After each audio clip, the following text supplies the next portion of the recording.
embrace belief there will be a referendum. And we will continue working to ensure that what we have presented today, in consultation with women of Kenya, beyond the political leadership, we have consulted the women of Kenya. And we have even gone to counties and activated our document to be able to feel what the women of Kenya at the grassroots are saying. And majority of the women we spoke to agreed with the parameters we have brought today. Number two, it's not only about political leadership. You've heard, we've talked about food security. We've talked about health. We are talking about housing for women. This big language of big four, where is the women's voice in it? So even as you look at everything, I want you to remember, much as this movement is led by political women, we are beyond the political space. However, we insist that on that table that will be created, women's voice and presence must be included. As our document says, lastly, the reason why we want women leadership is because of what women can do. And because we had 3 governors and now we have 2, I will use this opportunity of the limelight to say what Governor Uhuru has done in Kirinyaga County since she became governor. Number 1, she has built 8 markets in the 1.5 years she has been a governor. She has manned 200 kilometers of roads to facilitate women to get their produce to those markets. She has moved water, her biggest Mwea water project, moved water 40 kilometers to the drier parts of Kirinyaga, that now 50,000 households have water in their homes. Governor Charity Ngilu initiated her own UHC. Not government, not what, her own. She has brought water and a dengue revolution. And when I mean dengue, I mean dengue. For long, Kambani was not supposed to grow anything. They are now growing dengue, and I think it's one of the best dengue. Yesterday, Kitui County, under the leadership of Governor Ngilu, delivered their first textile to national administration. Uniforms. They are stitching uniforms at textile factory and uniform plant set up by Governor Ngilu that is now doing business with government, with administration. And she has provided for her young people ballast crushers so that for days they are not doing what we have always seen them do. That is what women leadership is, and I thank you.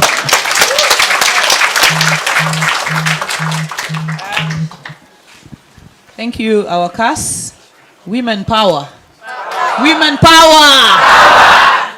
Now I call upon our host, woman rep for Nairobi.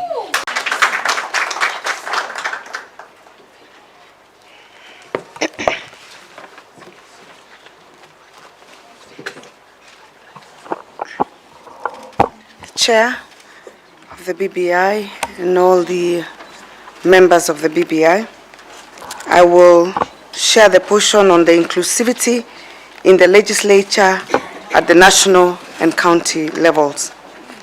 The Constitution of Kenya 2010 is unequivocal on the need to have 2/3 gender rule observed in the composition of the Senate and the National Assembly. Currently, the composition of the parliament does not meet the gender threshold to the detriment of women, and there is a need for full implementation of the Constitution to protect the gains of women enshrined within the 2010 Constitution by ensuring the implementation of the 2/3 gender rule in the composition of the National Assembly and Senate. We are of the considered and informed opinion that the challenge in that issue above can be achieved through the following options. 1, 50-50 mixed member proportional representation in the legislature. Mixed member voting systems are growing in popularity around the world as a method of proportional voting for determining the makeup of legislative chamber. This system ensures that people have representatives of their specific constituencies in the legislature who should be primarily concerned with the local issues and concerns. In addition to this local representation, the mixed member proportional representation makes sure that the party that has the most support, nation or region-wide, also has a majority of seats in the legislature. That the mixed member proportional representation, that with mixed member proportional representation, a certain number of seats in the legislature is set aside for constituency representatives. Another set of seats is held reserved for individual parties. These seats are used as accountability seats to compensate for unfair and unbalanced partisan results in the constituency elections. With a mixed member proportional representation, a certain number of seats is set aside for representatives. These seats are used as accountability seats to compensate for unfair and balanced gender representation. Thus, we propose amendment to reduce geographical constituencies by 50%, and the extra 50% seats anchored in the Constitution will be filled through party lists comprising the names of candidates based on a zebra list of female, male, female, male. We acknowledge that elections through party lists is already part of the Constitution of Kenya 2010, as it is used to fill the 12 special interest seats in Parliament. Women recommend that Parliament should enact regulations that seal the loopholes exploited by some political parties and their leadership to nominate their family members, relatives, friends, and cronies at the expense of merit and those who have dedicated their time, resources, and energy campaigning for such political parties, only to be betrayed at the altar of nepotism and favorism. Indeed, by filling the proposed 50 seats through the party list, the country shall have a more realistic method of achieving gender balance. We are of the informed position that election through proportional representation, electoral system, is a popular and time-tested method of translating electoral support into parliamentary seats the world over.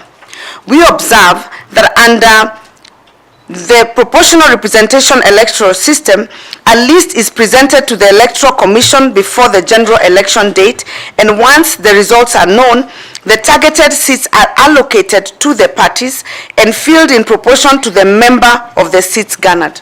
For instance, if a party wins half of the seats, it will be entitled to fill 50% of the party list seats, and the gender to fill them would depend on how many seats were won by men and women in the different elections. We have an alternative point of view and proposal in the event that the country does not change its current electoral system or retains the first past the post system electoral system.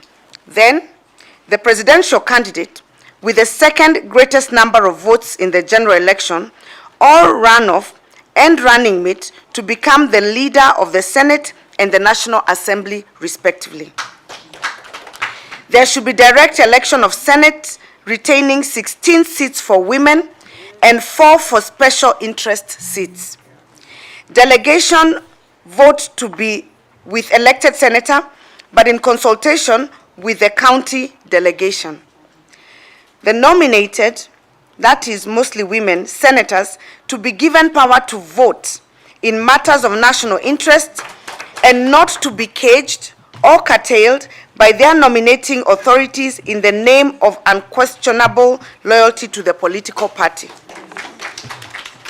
We propose a constitutional amendment on Articles 90, 97, and 98 of the Constitution of Kenya 2010 in order to achieve the not more than 2/3 of either gender rule in the Senate and National Assembly.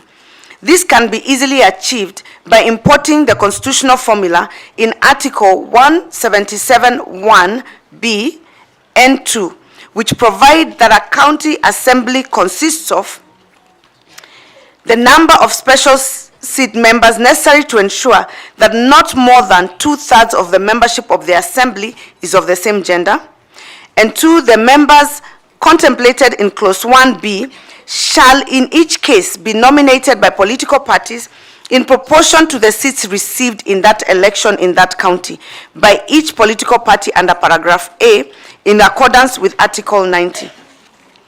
Article 90 of the Constitution be amended in clause 2A, which provides that each political party has a long way to go in the election of women. Thus, our strong defense of the gains of women in the 2010 Constitution. Inclusivity in the executive. We observe that our nation has, since the reintroduction of multi-party politics, experienced this divisive elections and political turbulence. The first past the post electoral system in Kenya, characterized by the winner-take-it-all mentality and mania, has been problematic, as evidenced in the elections of 1991, 1992, 1997, 2007, 2008, 2013, and 2017, pre- and post-election violence. To enhance peace, stability, cohesion, and integration of the 44 plus communities in Kenya, we make the following proposals and recommendations.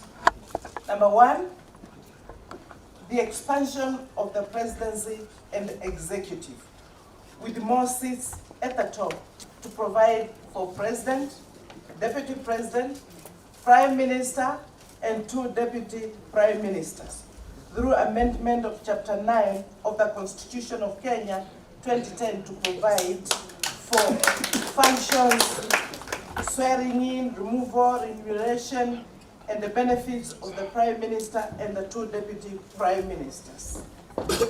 That the opposite gender rule shall be applied in the expanded presidency with the 2 seats ring-fenced for women. Make a fact here, although we have said 2 seats, we just say actually that, since independence, the 2 top seats have been going to men. So the 3 that should be now put in the Constitution should actually go to women. Similarly, the opposite gender rule shall be applied in national, county governments and all executive bodies, including during elections, to provide that where a presidential candidate is male, the running mate should be female. Or where the presidential candidate is female, the running mate should be male. Yes. Opposite gender. This pattern will follow at gubernatorial level, where the governor candidates and running mates will be of opposite gender. Women, while appreciating the contribution and delivery witnessed with the current women cabinet secretaries, proposes a 50-50 gender rule balance. Technocrats from outside parliament and the members of parliament, as well as outside parliament and county assemblies, and within the county assemblies in the composition of the cabinet by presidency and the governors respectively. The Republic of Kenya should borrow a leaf from the composition of the Ghanaian cabinet, which is the best practice and the model of executive inclusivity in Africa. We further propose that a 50-50 male and female gender rule shall be applied in the appointment of cabinet secretaries and other state public offices in the Republic of Kenya to the National Executive Government Secretaries structure and the County Executive Committee structure across the 47 counties. We advocate for a mandatory 50-50 gender role application in the appointment of principal secretaries, high commissioners, and diplomatic and consular representatives. And finally, on my part, women submit that the 50-50 gender rule shall be extended to all other presidential appointments, including commissions, boards, task force, etc., etc. We would like to see, actually, today we are very encouraged when we sat here and we saw the front table, that this is what we want to see. We want women on that high table where decisions are being made, where resources are being shared. The woman carries the burden of the family and of the country. We thank you very much.